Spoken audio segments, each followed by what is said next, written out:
Muy buenos días, muy buenas tardes, muy buenas noches.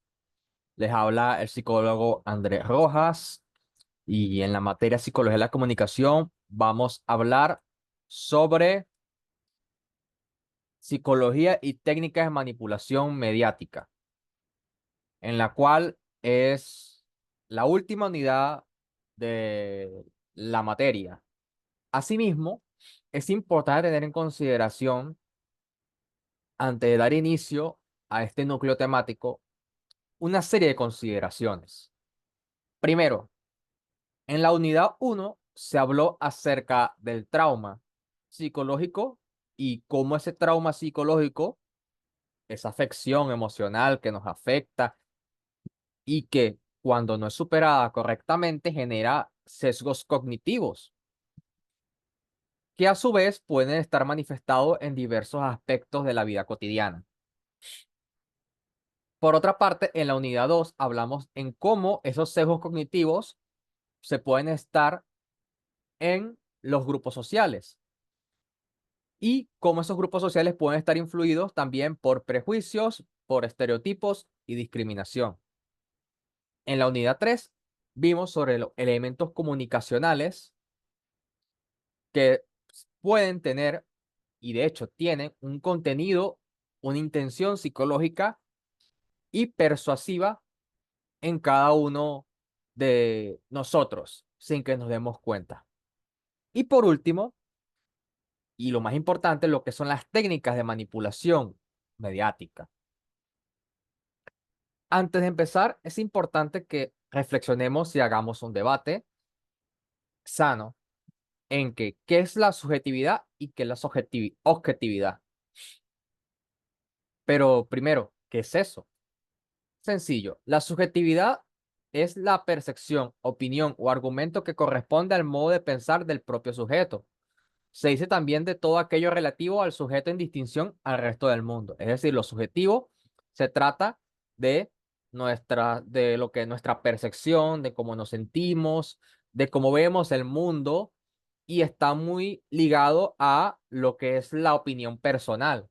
Es decir, si a alguien le gustan los videojuegos y a otro le gusta el fútbol, es algo netamente subjetivo, puesto que no necesariamente a todos les gusta el fútbol o a todos les gusten los videojuegos. Por otra parte, ¿qué es la objetividad? Hace referencia a toda información, criterio u opinión de origen imparcial, es decir, no tiene una influencia de los sentimientos, percepciones o apreciaciones personales. Es decir, la objetividad, a diferencia de la subjetividad, es que lo objetivo está ajeno a las emociones. En cambio, lo subjetivo suele estar muy influenciado por lo emocional. Algo que sea objetivo, bueno, podemos decir que 2 más 2 es igual a 4 y eso, aunque a uno le gusten, a uno le guste y a otro no le guste, 2 más 2 siempre va a ser 4. Es algo objetivo.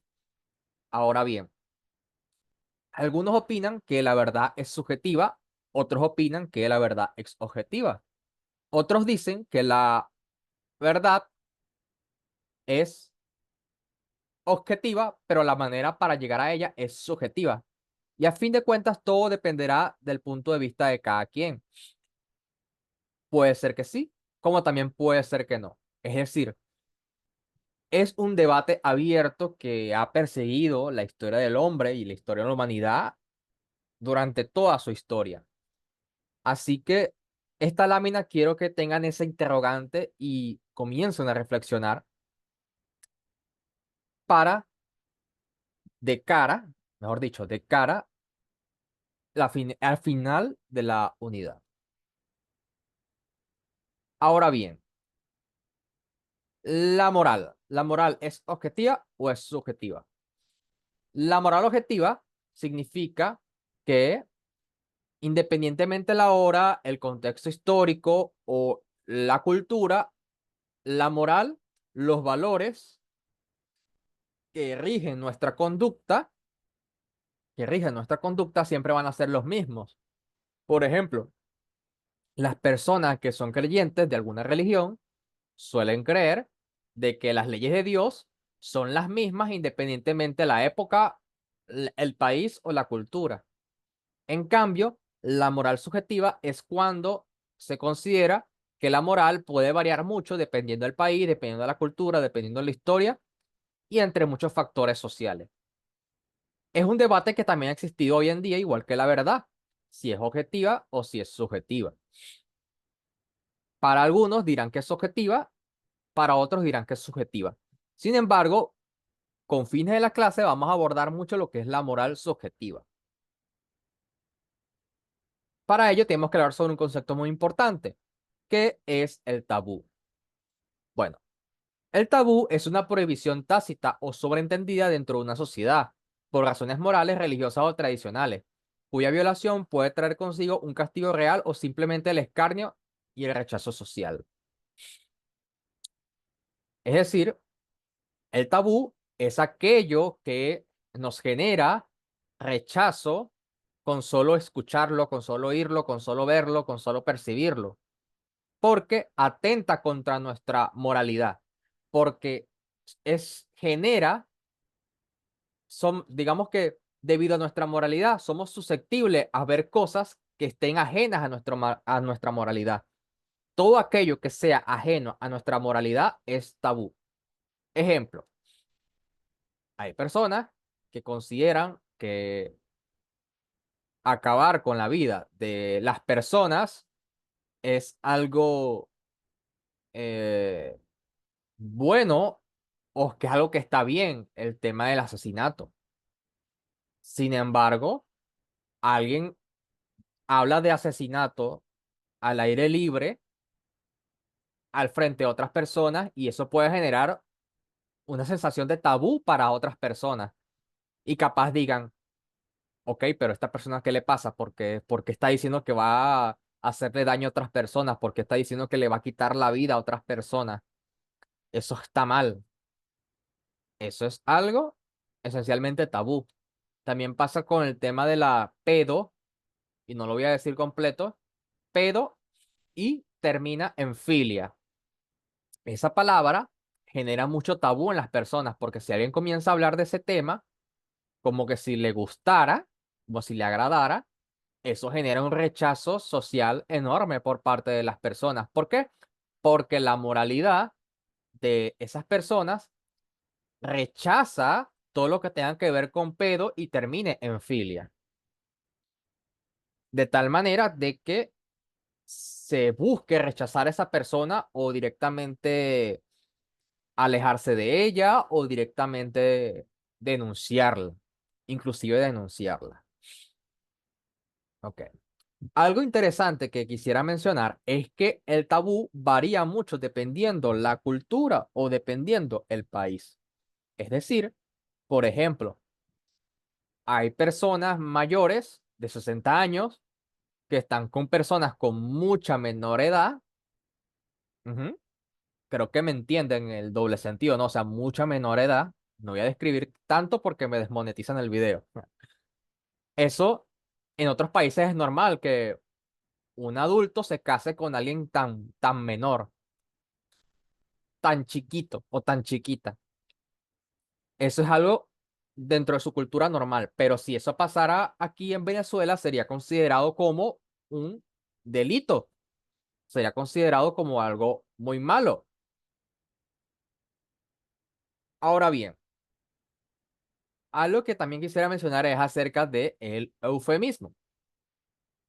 El eufemismo se utiliza mucho para evitar hablar de temas tabú o para suavizar ciertas cosas que están sucediendo en el día a día. Ejemplo, en un noticiero, imagínense un noticiero, uno de Israel y otro de Palestina. Y resulta que hay un bombardeo.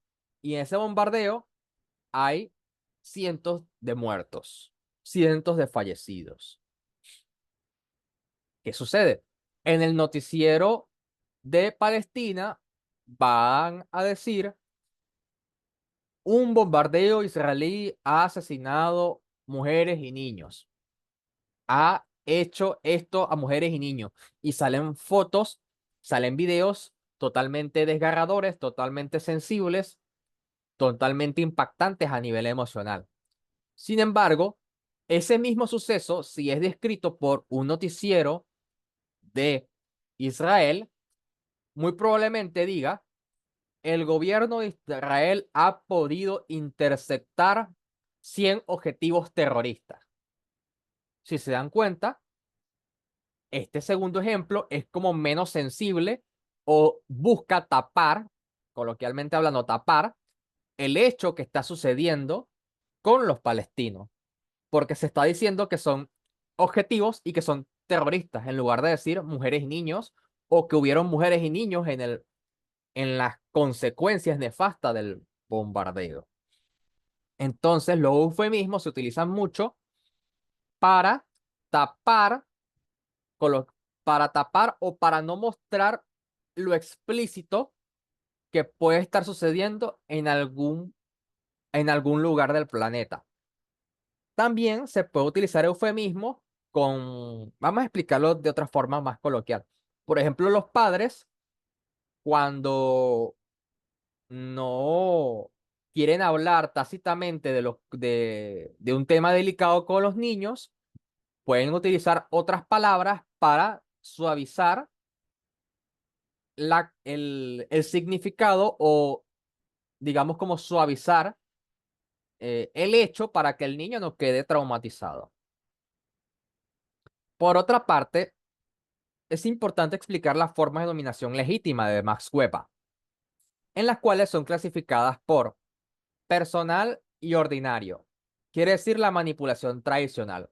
Es decir, los medios de comunicación manipulan a las personas, pero también al manipular a las personas generan unos antecedentes culturales. Me explico. Si una persona publica o realiza noticias sobre un hecho internacional, no tan solo está generando una noticia, sino también está generando un hecho histórico, está describiendo un hecho histórico, puesto que cuando la noticia, la primicia haya pasado, automáticamente formará parte de lo que es el registro histórico. Es decir, sucedió una guerra en el 2022. Es una noticia, pero ya esa misma noticia puede quedar en internet durante 20, 30 años y ya alguien del 2052, cuando vuelva a ver esa noticia, ya automáticamente formará parte de lo que es la historia. También, otros ejemplos puede ser en cómo los medios de comunicación pueden manipular la cultura mediante los medios de comunicación o de entretenimientos masivos.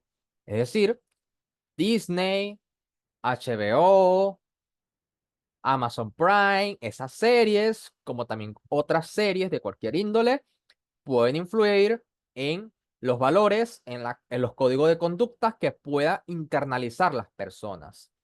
Por otra parte, de la manipulación está el impersonal ordinario, que quiere decir lo legal, es decir, las instituciones del Estado, las leyes, la política, influyen en la forma de moldear la cultura porque un gobierno que tenga control sobre un país puede influenciar en la cultura puesto que tiene el poder de las leyes, tiene el poder del sistema educativo, tiene el poder de los medios de comunicación, y eso le da la capacidad en mediano y largo plazo poder, digamos, manipular a las personas. Por otra parte, la otra forma de dominación es la personal, entre personal y extraordinario, que es el carismático, que es básicamente toda la psicología aplicada para manipular lo tradicional y manipular lo legal y manipular a la población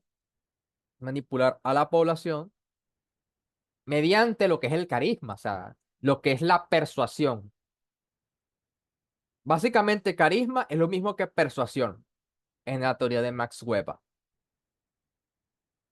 Por otra parte, los factores que influyen en la opinión subjetiva son diversos. El primero son los traumas que afectan la opinión, porque una persona traumatizada, una chica que está traumatizada con su ex, cuando le pidas una opinión sobre ese ex, muy probablemente esté muy influenciada a lo que sufrió ella, en lugar de decir algo objetivo. Por otra parte está la ideología, en la cual Una persona que esté tragada por un partido político, por una ideología, solo va a estar a favor de lo que dice el político que esté afiliado a su ideología. Los sesgos cognitivos, que ya lo he hablado en la unidad uno, en la unidad 2. La moral también influye en la opinión subjetiva, puesto que una persona que tenga una moralidad, obviamente, le va a ser más difícil argumentar otro punto de vista diferente a la moral de esa persona. Es decir, si una persona está a favor del aborto, va a generar opiniones que estén acorde a su moral. Y es más probable que le sea más difícil dar una opinión objetiva, puesto que la moral le impide o le dificulta ver otros puntos de vista, puesto que considera que mi moral es superior a la de las demás o mi moral es la correcta y me incomoda escuchar o pensar otros puntos de vista que no sean las de mi moralidad, mi moralidad que está a favor del aborto. Los prejuicios también pueden influir. Una persona que tenga ideas o prejuicios de cómo son los hombres o de cómo son ciertas personas, por ejemplo, alguien que tenga prejuicios sobre los chinos o prejuicios sobre los abogados o prejuicios sobre ciertas personas, obviamente no va a tener una opinión objetiva sobre cómo son esas personas en sí. Los sentimientos pueden influir en la opinión subjetiva, puesto que dependiendo cómo uno se sienta, uno puede opinar de una manera u otra. Y los estereotipos, que ya los hemos hablado en la unidad 2. Recursos utilizados en la manipulación mediática. Los traumas, es decir, los políticos son expertos en aprovecharse de los traumas de las personas. Ellos utilizan el dolor, el sufrimiento ajeno para que con los medios de comunicación utilizarlos para así generar una persuasión. Mediante fomentar la ideología, mediante los medios de comunicación, técnicas de manipulación en el discurso, todo lo que hemos hablado en discurso en anteriores unidades. Fomentar la ideología a través de la semiótica. Lo que es la ideología a través de la semiótica es toda la unidad 3. Por otra parte, utilizar eufemismos, lo que acabamos de hablar últimamente, infundir sesgos cognitivos y desarrollar estereotipos. Esta lámina la vimos en la unidad 2, pero estaría bueno volverla a ver, que en cómo se influye el trauma que genera sesgo cognitivo, el sesgo cognitivo genera prejuicio, el prejuicio genera estereotipos, el estereotipo genera discriminación, emociones de odio, rencor y desprecio, y lo que genera es un conflicto en las relaciones humanas. También siendo influenciada por los medios de comunicación que básicamente, de manera muy coloquial, le echan gasolina al fuego. Discurso. Lo expliqué en la unidad 2, pero creo que lo explicaré de nuevo. Todo relato o descripción de la realidad utilizando el lenguaje es discurso. Es decir, un discurso no tan solo es lo que dice un político al momento de hablar, sino que también lo que dice la televisión, lo que dicen las leyes, lo que dice las redes sociales, los logos, la psicología del color, el lenguaje, el plano fotográfico, el lenguaje corporal, todo eso puede formar parte de un discurso o de un relato. Ese relato se utiliza mucho en la manipulación, puesto que ellos, los políticos, utilizan todos esos medios para influenciar, para persuadir, para meterle una idea a la cabeza a las personas y que quede inserta, sembrada en ellos. Por otra parte, en la manipulación del discurso, en- de manera muy definida, es una práctica comunicativa e interaccional donde el manipulador ejerce el control sobre otras personas, generalmente en contra de su voluntad o de sus intereses. La manipulación no solo involucra poder, sino el abuso del poder, es decir, la dominación. Los manipuladores hacen que otros crean y hagan cosas que son favorables para el manipulador y perjudiciales para el manipulado. Hay diversas formas de manipulación. Una es mediante la influencia legítima, donde los interlocutores son libres de creer o actuar como mejor crean. La manipulación ilegítima, es cuando los manipuladores em, tienen más control. Aquí está, veo que hay que editar un poco esta lámina. Tienen que generar más control o generan un control que va en contra de la voluntad de las propias personas o las personas no son conscientes de la manipulación. Y la manipulación discursiva mediante un enfoque social, cognitivo y discursivo. Esta manipulación se ejerce mediante la palabra oral o escrita mediante los medios audiovisuales, es decir, mediante el discurso. Otras formas de manipulación, vamos a explicarlo de manera muy breve. Manipular los textos de manera oral o escrita.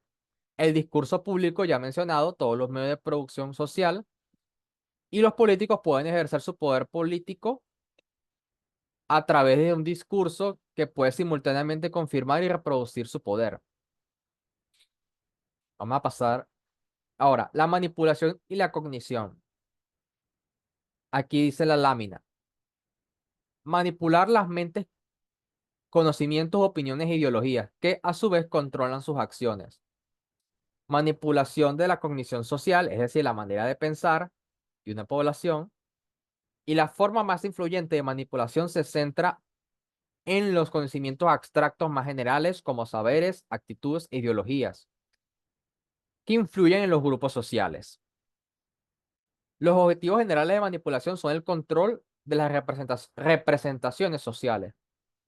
Una vez que la actitud de la gente esté influenciada, ya no hace falta intentar manipularlos para que actúen.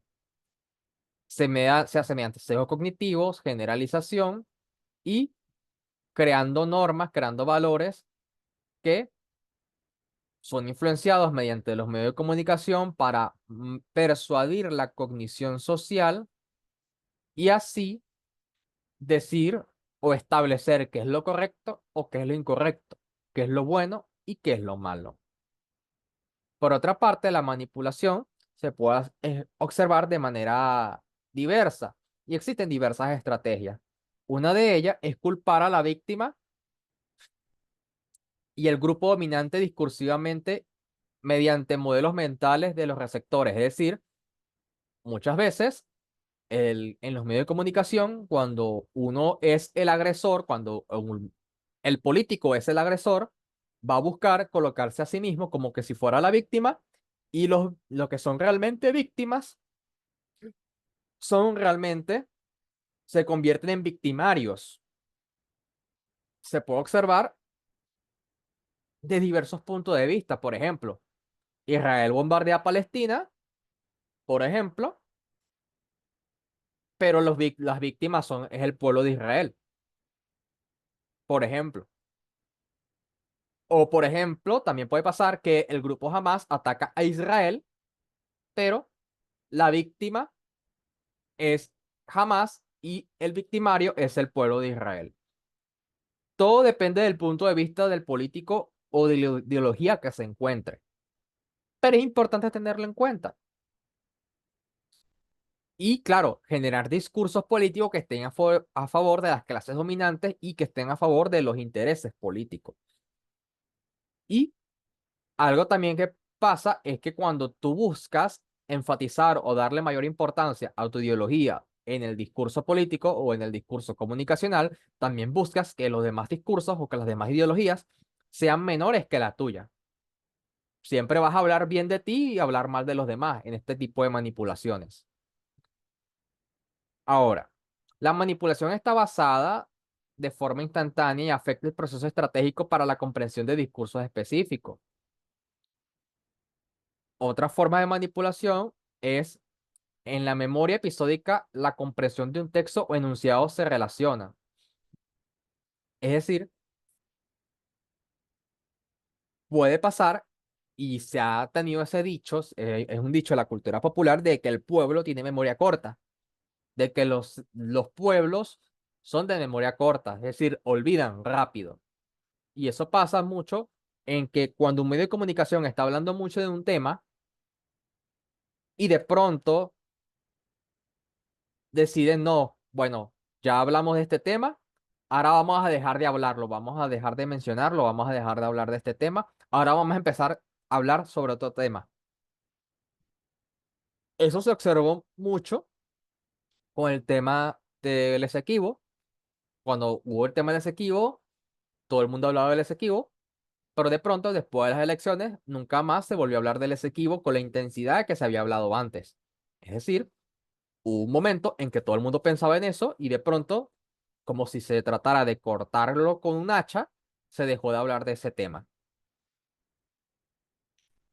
Otra forma de manipular es mediante un modelo único y personal, que básicamente se trata de cómo en la manipulación busca tocar esa fibra sensible o esa fibra particular que puede tener una persona o los grupos sociales para así más fácilmente ser persuadido. Es decir, si tú vas a persuadir a unas personas o un grupo social, tú tienes que ser consciente de qué ideología tiene ese grupo social para así poder generar la manipulación, para así la manipulación sea más efectiva. Por otra parte, los manipuladores pretenden restringir la libertad e interpretación que no se entienda en el discurso. Ok, lo que quiere decir aquí es que los manipuladores buscan que el discurso de ellos no sea interpretado de otras maneras, sino en la manera en que ellos buscan que sea interpretada. Es decir, yo doy un significado en mi discurso y ese significado de mi discurso no quiero que lo vean de otro punto de vista diferente al que yo quiero que lo veas. Yo quiero que tú entiendas lo que yo quiero darte, esta idea, este significado, esta psicología que te quiero implantar, que te quiero meter en la cabeza, y no quiero que veas otros puntos de vista o que lo interpretes desde el punto de vista de otra ideología o de otro punto de vista que no me interesa a mí como manipulador. Otro tema aquí de la manipulación, que ya hemos hablado de en cómo se manipulan las personas por su memoria de corto plazo, ¿ok? También el tema de, es muy importante que las estrategias de manipulación se hagan mediante la repetición. Muchas veces cuando uno repite una y otra vez una política o un discurso político, puede generar una reacción psicológica que genere de que ya automáticamente de decirlo tantas veces ya pasa a ser o puede ser percibido como una verdad. La representación visual generalmente afecta el control de la comprensión estratégica. Los lectores prestan más atención a cierta información que otra.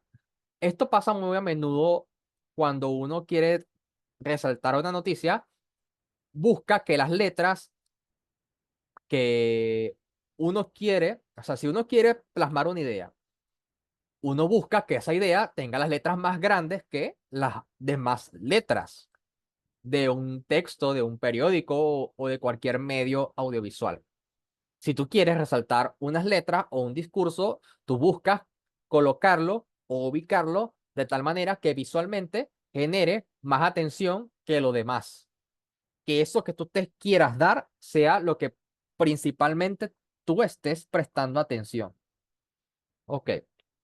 Otras formas de manipulación es mediante las operaciones fonéticas, fonológicas, morfológicas y sintácticas y léxicas, que realmente son sumamente profundas y que si realmente dieran más a profundidad de qué significan, creo que no terminaríamos pronto esta unidad.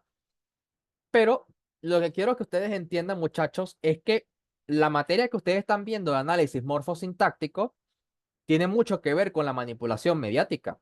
Es decir, dependiendo en cómo tú estructures las palabras, tú puedes estructurar el significado, dar un significado a esas palabras, a esas oraciones para generar un impacto psicológico en las personas. Es decir, si uno logra escribir bien o escribir de manera correcta o saber utilizar las palabras adecuadas, puede generar un mayor impacto psicológico en las personas. Ejemplo, si uno tiene un eslogan político, y ese eslogan político se repite una y otra vez, ese eslogan claramente tiene que tener un tono de voz capaz elevado para así dar un significado de lucha. Ese eslogan o esa, esos términos, esas palabras tienen que tener una sencillez en la pronunciación, tiene que ser algo pegajoso, tiene que ser algo repetitivo para que pueda llegar al mayor grupo de personas posibles, por solo decir un breve ejemplo. Por otra parte, y aquí llegamos a lo que son las láminas, la manipulación mediática según Noam Chomsky. Ok, según Noam Chomsky, este filósofo y sociólogo, habla de que los medios de comunicación masivos actúan como transmisores de mensajes hacia el ciudadano promedio. Por lo tanto, su función principal es entretener, informar e impartir valores y códigos de comportamiento que participarán, que propiciarán, disculpen, propiciarán que los individuos se moldeen a las estructuras sociales. Todo ello se ve reflejado en el control ejercido por las macroempresas de comunicación que procuran mayor poderío sobre las masas, que necesitan ser cegadas y distraídas de la realidad. Ok. Hay una frase muy interesante sobre Noam Chomsky que la voy a mencionar aquí. En un estado totalitario no importa lo que la gente piensa, puesto que el gobierno puede controlarla por la fuerza empleando porras, es decir, golpes y represión física.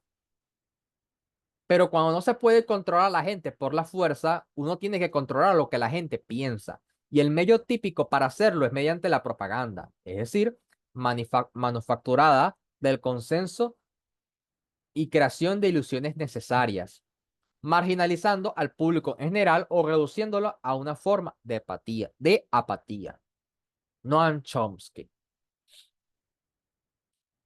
Ok.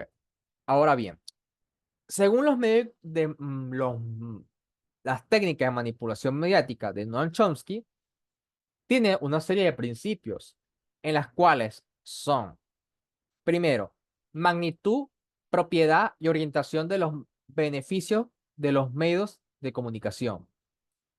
Aquí dice, concierne al mercado de los medios, lo cual sugiere que las grandes empresas de información controlan todos los medios de difusión globales. Estas empresas, a su vez, tienen nexos con distintas entidades políticas, sociales, industriales y económicas, cuya tarea principal es retroalimentar sus ideologías y pensamientos a la población. Es decir, que en este caso, las grandes empresas, las clases sociales más elevadas, al ser dueñas de los medios de comunicación, tienen un poder de persuasión sobre las clases dominadas. También buscan que la ideología de esa clase dominante, de esa clase que tiene más dinero, más poder, busque, mediante los medios de comunicación, transmitir sus ideologías para así mantenerse en el poder. Otro principio es el beneplácito de la publicidad. La proliferación de los medios de comunicación ha permitido que se generen espacios de publicidad que alientan el crecimiento económico de distintas empresas y de los mismos medios. Sin embargo, con el paso del tiempo, la pauta publicitaria ha generado una marcada brecha entre las grandes compañías capaces de lucrar mediante sus anuncios con respecto a las que no disponen de acceso a los medios, lo cual genera que le den más espacio a la ideología dominante. Es decir, supongamos esto. Tú eres una televisora. Esta televisora busca ganar dinero, ¿no? Y busca tener estadísticamente más visitas, más videntes, más personas que se sientan a ver sus programas y ver las series y los shows que estén por allí. A ellos les va a convenir, les va a ser más conveniente recibir una campaña de marketing sobre, qué sé yo, sobre la Coca-Cola, puesto que da mucho más dinero que, por ejemplo, recibir una propaganda sobre algo que está pasando en el mundo, por ejemplo, la explotación infantil, la explotación laboral infantil, como lo de la como la campaña de marketing de Coca-Cola es como es más atractivo para el público, es más digerible de ver, puesto que realmente es muy feo estar en televisión y ver y escuchar cómo los niños son explotados en otro país. Entonces, las empresas comunicacionales pueden orientarse a campañas de propaganda o de marketing que estén más orientadas a subir sus visitas, a mantener su ideología o mantener sus propios intereses en lugar de buscar otros medios de comunicación o digo, buscar otras propagandas o otras ideas de propaganda que puedan ser perjudiciales económicamente para ellos, lo cual genera que esas personas o esas cosas que están pasando en el mundo no sean tan vistas o no sean tan publicadas en redes sociales o en los medios de comunicación, puesto que realmente no son muy rentables económicamente hablando. Por otra parte, el suministro de noticias en los medios de comunicación.